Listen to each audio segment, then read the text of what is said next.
चला तर आज बनवते आपण अंडा मसाला। तर 3 अंडी आहेत उकडून घेतलेली आहेत।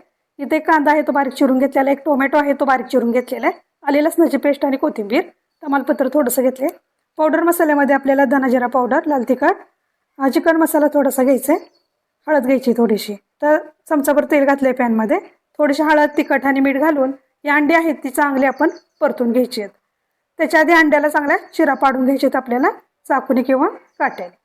2 चमचे त्याच पॅनमध्ये तेल घालून आपण हे कांदा, टोमॅटो, आले लसणाची पेस्ट वगैरे घालून हे सगळं मिक्स करून घ्यायचं आहे। पावडर मसाले घालायचे, छान असे अर्धा कप पाणी घालून ग्रेव्ही करून घ्यायची, चवीनुसार मीठ घालायचं आहे।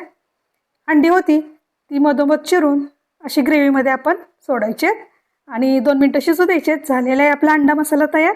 बघा, रेसिपी आवडली असेल तर पटदिशी लाईक करा, सबस्क्राईब नक्की करा आणि हा अंडा मसाला नक्की तयार करा।